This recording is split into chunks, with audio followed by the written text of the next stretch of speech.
अब जो आपका पहला चैप्टर जो जरूरियात है वहां से मैं पढ़ाने जा रहा हूं आपको।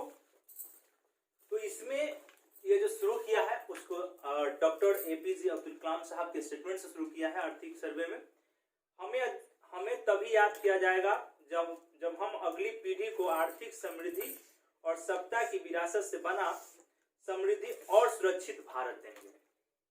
ये डॉक्टर कलाम कह रहे हैं कि हम अपने अगले पीढ़ी को एक समृद्ध भारत छोड़ के जाएंगे, उनके लिए कुछ छोड़ के जाएंगे, तब जाके वो हमें याद रखेंगे। और मान लीजिए कि वृक्षारोपण और पर्यावरण को आप पॉल्यूटेड कर देंगे तो उनको कुछ नहीं मिलेगा। सारा वृक्ष कट जाएगा तो आपके भविष्य के लिए कुछ नहीं मिलेगा। जो जल संसाधन है अगर आप उसको यूज कर जाते हैं, उसका मिसयूज कर लेते हैं, तो आपके भविष्य को कुछ नहीं मिलेगा। एक गाड़ी रखना वहां 4 गाड़ी रख के आप मिसयूज कर रहे हैं, आपके भारत भविष्य को और भविष्य के भारत को कुछ मिलने नहीं जा रहा है। इसलिए आप इस स्टेटमेंट के साथ ही आर्थिक सर्वे की शुरुआत करेंगे। हो सकता है ये स्टेटमेंट आपको दे दे और दे के कहेगा मेंस में कि एक्सप्लेन कीजिए इसको, समझ में आ रहा होगा। तो जो काम का चीज है वो लिखिएगा, जो आपके पॉइंट एग्जाम के लिए जरूरी है।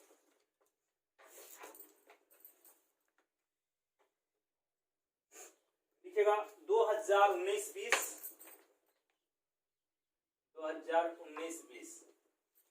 जल जीवन हरियाली मिशन। जल जीवन हरियाली मिशन, हरियाली मिशन। यहां से क्वेश्चन बना सकता है, ये डेट दे सकता है। इसका मोटिव है पर्यावरण चुनौतियों का समाधान।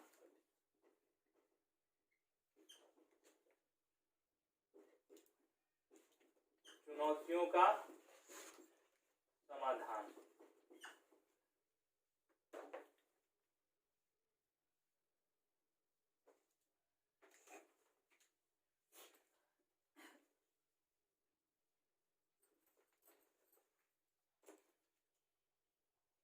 एक शीर्षक बनाइएगा, भारत और बिहार की जनसंख्या तथा प्रशासनिक ढांचा। भारत और बिहार लिखिएगा।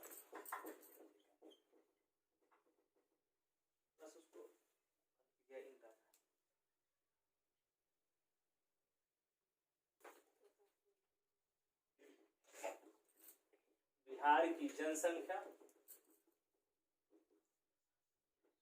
और प्रशासनिक ढांचा।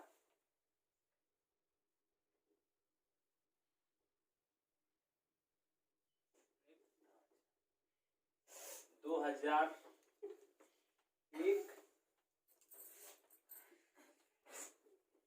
2011।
लिखते चलिएगा। हमने अभी जो बताया है कि पहले आप लिख लीजिए, उसके बाद हम फिर डिटेल कर देंगे।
छोटा सा डाटा हमने दिया है आपको कि जनसंख्या और प्रशासनिक डाटा, इसे हटाएंगे फिर हम आगे चलेंगे।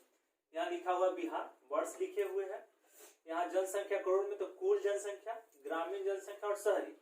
फिर हमने अगला यहाँ पे हेडिंग है आपका लिंगानुपात और बाल लिंगानुपात। जहां से क्वेश्चन आपको दिखाई पड़ेगा आप आसान से समझ लीजिए इस चार्ट से कि 2001 का जो आप डाटा देखेंगे तो यहाँ पूछेगा कि 2001 पूछ सकता है कि 2001 में लिंगानुपात कितना था, तो बिहार का 919, और बाल लिंगानुपात कितना था तो 942। यह 2001 का मैं बता रहा हूं, लेकिन आपको फोकस रखना है 2011 में कुल जनसंख्या आप ध्यान रखिए, बस कुल जनसंख्या पे ध्यान रखना है जो हम मार्क कर दे रहे हैं 10,41,00,000। दूसरा, इसका लिंगानुपात कितना है जहां मार्क कर रहे हैं उसको ध्यान रखने की आवश्यकता है 918। तीसरा, बाल लिंगानुपात 935, यह 55 में पूछ चुका है, यह 55 बीपीएससी में पूछ चुका है, यह भी पूछ चुका है, तो इसलिए लेकिन रिपीट कर सकता है, कोई दिक्कत नहीं। जनसंख्या से क्वेश्चन भारत हो या बिहार हो, आराम से देखिए, आराम से यहाँ से एक क्वेश्चन मिलेगा गौर से। फिर हमने कहा कि 2001 में देखिएगा, तो 2001 में आगे बढ़ के डाटा जनसंख्या का उस पर उतना फोकस नहीं होगा, वो यहां हो सकता है लिंगानुपात पे, लेकिन 933 और वहां 927। अब यहां आ जाइए कि 2011 याद करने वाला एरिया है, जिस पर गोला लगा लीजिएगा, ये भारत वाला पे 943 लिंगानुपात है 943, और बाल लिंगानुपात देखिए यहाँ पे लिंगानुपात में वृद्धि दिखाई पड़ रहा है। पहले 2001 में 933 था, इसका मतलब यहाँ 10 का बढ़ोतरी दिखाई पड़ रहा है, बढ़ोतरी हो रहा है ना, तो 43 943। फिर आप देखें कि यहाँ बाल लिंगानुपात जो है यहाँ 927 यानी कि नीचे आ गया। बाल लिंगानुपात यहाँ 0 से 6 वर्ष वाला में कमी आ रहा है कि यह हमारे लिए हितकारी नहीं है। समझ आ रहा होगा कि बाल लिंगानुपात पूछेगा कि भारत में बाल लिंगानुपात 2011 की जनगणना के अनुसार कितना है, तो 919 हो जाएगा। हटा दे इस डाटा को, चले आगे। अगला डाटा बाद में लिखना, बाद में लिखने का काम बाद में कीजिएगा, पहले आप समझ लीजिए फिर हमको आगे काम करना है। अभी हम लोग चल रहे थे भारत और बिहार की जनसंख्या और प्रशासनिक ढांचा, ठीक है। तो हमने 2011 के आधार पर बताया आपको बिहार का और भारत का कंपेरिजन करके बताया। फिर जब हम देख रहे हैं कि अब शहरी घनत्व देखते हैं, ठीक है, जनसंख्या घनत्व, शहरीकरण, जनसंख्या का 10 वृद्धि और प्रशासनिक ढांचा देखते हैं। इस जो ग्राफ हमने बनाया है, जो डायग्राम है या फिर टेबुलेशन है, इस टेबुलेशन को आप समझिएगा कि 2001 में देखिएगा, एक से बिहार का जब हम गोला लगाएंगे याद करने के लिए उसको ध्यान रखिएगा। पूछेगा कि 2011 के जनगणना के आधार पर भारत में कौन सा राज्य है जहाँ सबसे ज्यादा जनसंख्या घनत्व है, तो बिहार है 1106। डाटा भी पूछ सकता है कितना है, 1106। शहरीकरण पूछेगा कि वर्तमान जो है शहरीकरण 11.3%। इस डाटा को भी क्लियर कर लीजिए, बोला मार्क कर लीजिए 11.3%। फिर आप कहेगा कि 10 की वृद्धि कितना है, 11 के जनसंख्या रिपोर्ट के आधार पर 10 की वृद्धि कितना है, तो 25.1%। बस यहां तक ही पूछेगा। अब वो आपसे जिला की संख्या पूछना है, 38 सब याद है, आपको कोई दिक्कत नहीं है। ब्लॉक 534 और शहर 199, यह 2011 के आधार पर हम बता रहे हैं। फिर भारत में देखते हैं कि 2011 में क्या हो रहा है, तो अभी वर्तमान जनसंख्या घनत्व देखेंगे तो 382 है। कितना है, 382 है। शहरीकरण भी आप देख सकती हैं 31.2%, यह भी डाटा उपयोगी है। अगला जनसंख्या 10 की वृद्धि, 10 की वृद्धि आपसे पूछ सकता है, तो 17.6%, ठीक है। फिर जिला प्रशासन की संख्या से उसको मतलब नहीं है, पूछे ओवरव्यू। एक बार मध्य प्रदेश से पूछा था कि गांवों की संख्या कितनी है, तो उस तरीके से पूछने की हमें उम्मीद नहीं है। तो इतना डाटा आप इस टेबुलेशन से आप याद रखेंगे 2011 का कि घनत्व 1106, शहरीकरण 11.3, बिहार में 25.1, 10 की वृद्धि। फिर भारत में 382, 31.2 और 17.6। ये इतना आपको डाटा याद रखना चाहिए। अगला जो हमें बताना है कि गरीबी,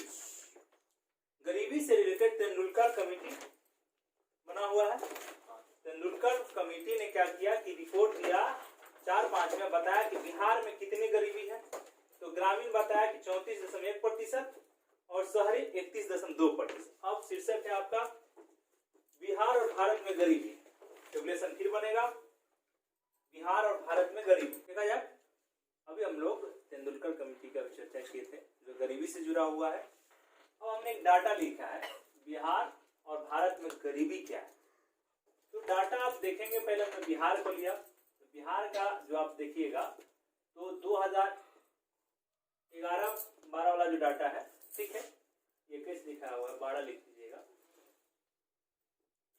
11-12 वाला जो है, यहाँ पे आप डाटा देखेंगे तो पाएंगे कि यहाँ देखिएगा ग्रामीण क्षेत्र में, देखिए ग्रामीण क्षेत्र की जो जनसंख्या है वह 34.1% जो लोग हैं गरीब है, बीपीएल के तहत आते हैं। और शहरी क्षेत्र में आपको दिखाई पड़ेगा कि 31.2% लोग बिहार के क्या है, गरीब है। ओवरऑल देखेंगे तो 33.7% कितना गरीबी है अभी तत्काल 33.7%, जबकि नया सेंसस रिपोर्ट नहीं आ जाता है तब तक। और गरीबी में कमी आया, पहले हम 55% आबादी हमारी क्या थी 2001 में, गरीब था बिहार का, लेकिन उसमें गिरावट आया। इसमें मतलब वहां के जनता, वहां के लोगों ने मेहनत किया, सरकार ने ध्यान दिया, भारत सरकार ने ध्यान दिया, तो जाकर वर्तमान अभी गरीबी पहुंचा हुआ है 33.7%। ओवरऑल कमी जो आया है 20.7%। ठीक इसी तरीके से हमने भारत का मूल्यांकन, कारण क्या है कि दोनों चीज आपको ध्यान रखना है कि भारत में 2011-12 में जो ग्रामीण गरीबी था वह 25.7%, शहरी था 13.7%, यानी कि शहर में गरीबी कम था। संयुक्त रूप से हमने देखा ग्रामीण और शहरी क्षेत्र को मिला के 21.9% देश में गरीबी है वर्तमान में। समझ आ रहा होगा, पूछेगा कि वर्तमान में कितने प्रतिशत गरीबी है, तो 21.9%, लगभग 10%। समझ आ रहा होगा, 21.9%। बस इस डाटा को आप सिर्फ ख्याल रखिएगा, यह 3 डाटा आपके लिए उपयोगी है, इसमें कोई दिक्कत नहीं। यहाँ तक बात समझ में आ गया होगा। फिर हमने कहा कि मासिक आय, मासिक आय हम पीछे का ही तुलना कर रहे हैं क्योंकि यहां से भी प्रश्न पूछे जाते हैं। तो बिहार का मासिक आय देखेंगे तो 2011-12 को ही देख लिया जाए पहले, 778 रुपए, और ग्रामीण क्षेत्र में और शहरी क्षेत्र में 930 रुपया है।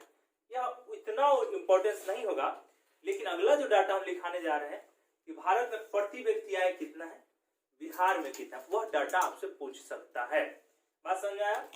शहर में भी देखते हैं, शहर में भारत के परिप्रेक्ष्य में तो ग्रामीण प्रति व्यक्ति आय 579 रुपये, और शहरी में, शहर के जो लोग हैं 1000 रुपये जो निर्धारित किया भारत सरकार ने। ये हमने आपको बताने का काम किया। अगला पॉइंट लिखिएगा, देश की प्रति व्यक्ति आय,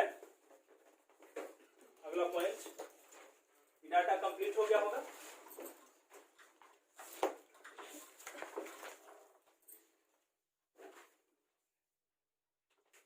प्रति व्यक्ति आय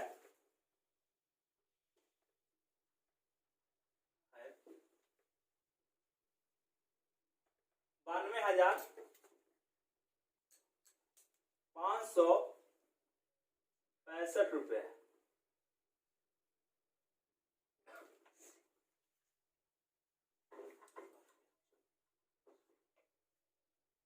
वहीं बिहार का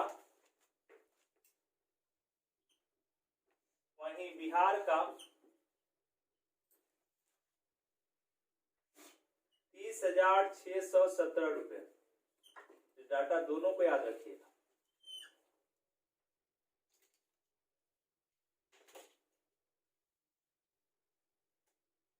यानी देश का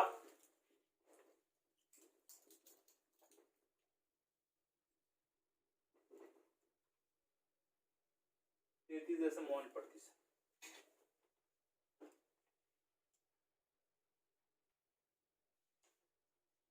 अगला हेडिंग लगाइएगा, क्षेत्रवार विकास दरें। छोटा सा, क्षेत्रवार विकास की दरें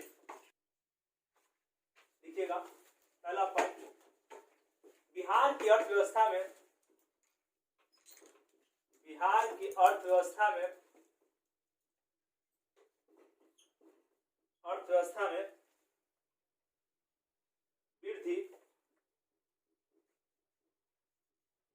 तृतीय क्षेत्र में वृद्धि के कारण हुआ है। तृतीय अंडरलाइन कर लीजिएगा, वृद्धि के कारण हुआ है।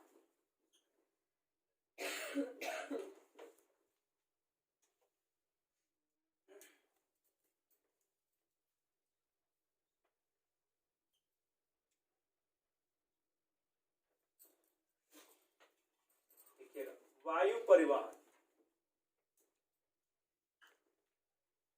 में वर्ष 2018-19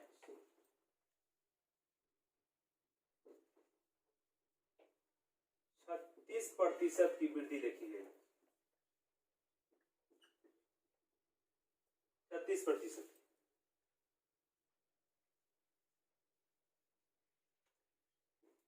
वर्ष 2018-19 प्राथमिक क्षेत्र 6.29% की वृद्धि हुई।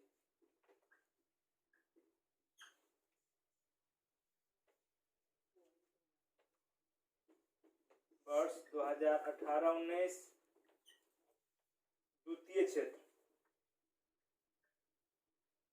क्षेत्र में 4.73% की वृद्धि। यहां तक बात लिख लिए होइएगा।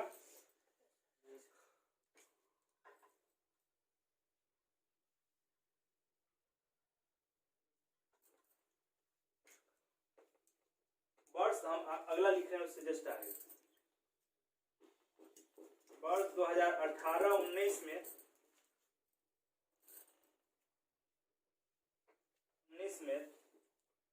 दोहरे अंक में वृद्धि वाला क्षेत्र, दोहरे अंक में वृद्धि वाला क्षेत्र,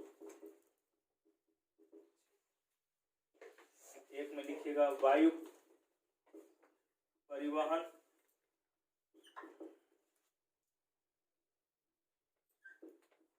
36%। दूसरा अन्य सेवाएं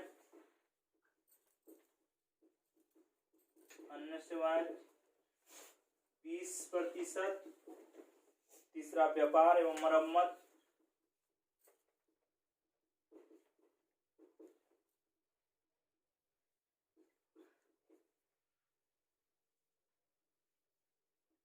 17.6%।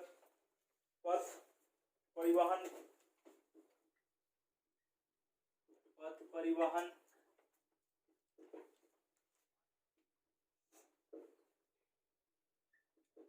14%। वित्तीय सेवाएं 5वां,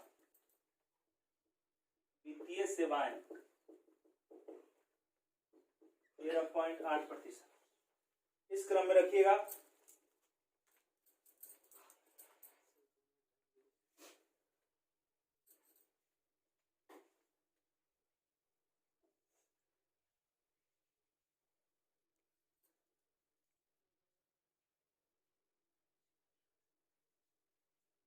हो गया होगा? हटाए इसको, हटा रहे हैं, कोई दिक्कत नहीं।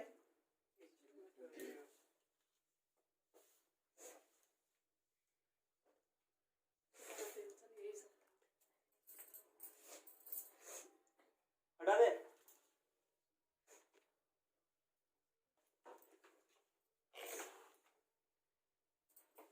अर्थव्यवस्था में 18-19 में नहीं, हाँ लिखिए ना, छोटा सा है। क्षेत्रगत योगदान ऐसे लिखवा दिए थे, योगदान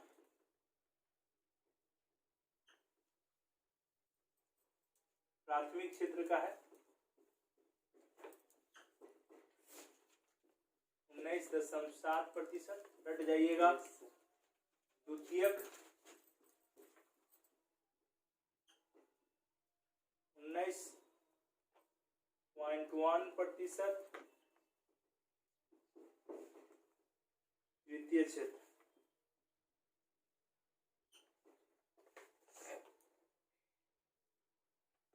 द्वितीय क्षेत्र एक्शन पॉइंट 2 समझ में आ रहा होगा।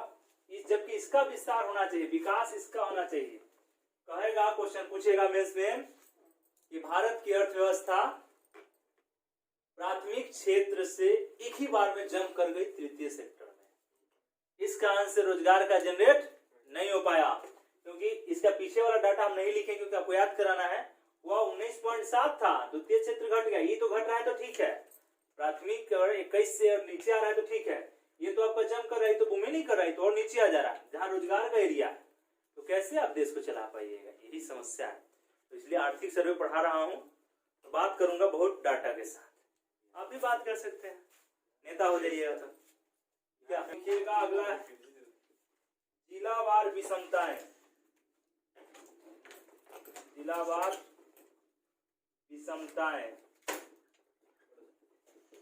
जानते हैं स्टूडेंट, 100 का बैच होता क्लास में। अभी मुखर्जी ने 100 स्टूडेंट क्लास में, जब बैठने का जगह बीपीएससी में नहीं होता, नहीं होता है।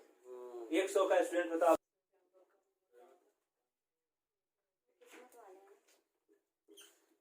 बहुत भीड़ है।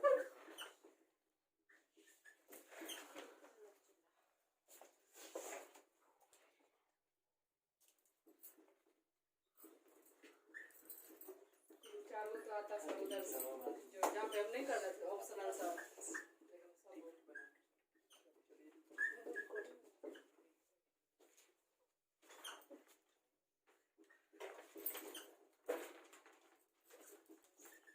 देखिए समीक्षा।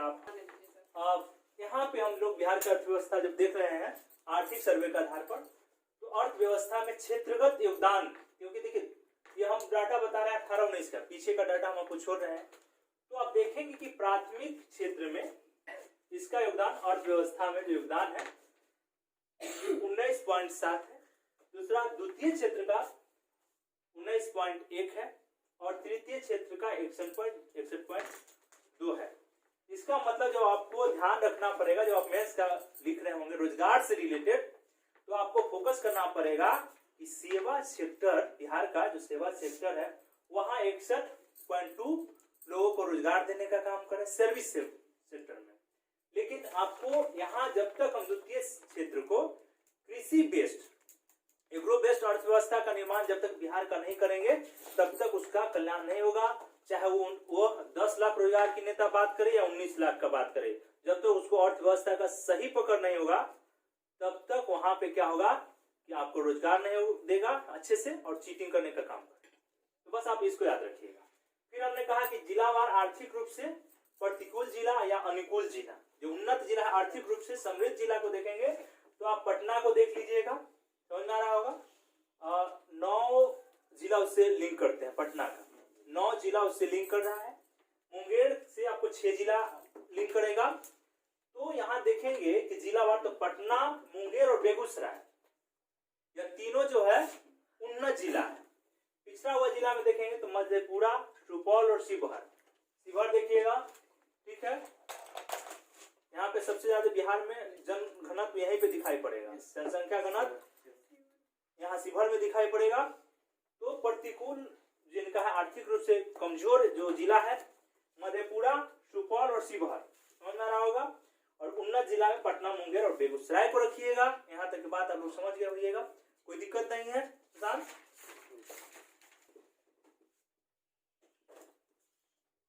सांख्यिकी संगठन द्वारा सूचकांक की नई श्रृंखला जारी की गई है। नई श्रृंखला जारी की गई है।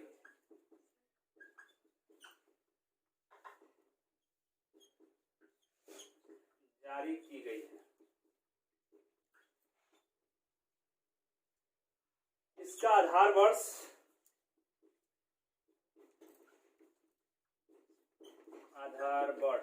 ऐसे लिख लीजिएगा जैसे हम बना रहे हैं 2011-12। पूछेगा नए मूल्य सूचकांक जो आधार जो गठित हुआ उपभोक्ता मूल्य सूचकांक, उसका आधार वर्ष क्या है 2011-12। इसी में 2011 अब एरो देना है थोक मूल्य सूचकांक।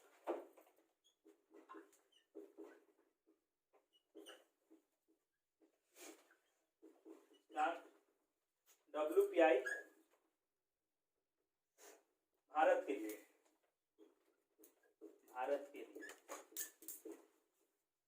उपभोक्ता मूल्य सूचकांक,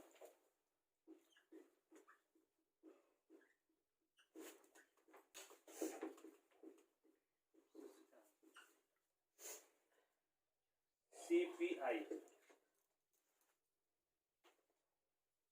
राष्ट्रीय औसत के साथ साथ इसके बारे में लिखिएगा, राष्ट्रीय औसत के साथ साथ राज्यों के लिए उपलब्ध,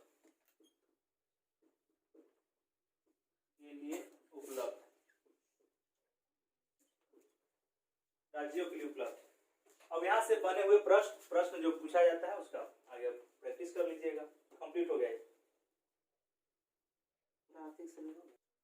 एक और डाटा था आपको जानकारी रखना चाहिए, उपभोक्ता मूल्य सूचकांक। तो उपभोक्ता मूल्य सूचकांक में क्या किया गया है कि केंद्रीय सांख्यिकी संगठन द्वारा सूचकांक की नई श्रृंखला जारी की गई है। इसका आधार वर्ष 2011-12 है। इसमें दो हिस्से आ जाते हैं, थोक मूल्य सूचकांक ये भारत के लिए और दूसरा उपभोक्ता मूल्य सूचकांक ये राष्ट्रीय औसत के साथ साथ राज्यों के लिए उपलब्ध कराया गया है। समझ आ रहा होगा। आज का जो क्लास है आर्थिक सर्वे का यहीं तक कंप्लीट होता है। अब यहाँ से आप करेंट अफेयर्स देखेंगे।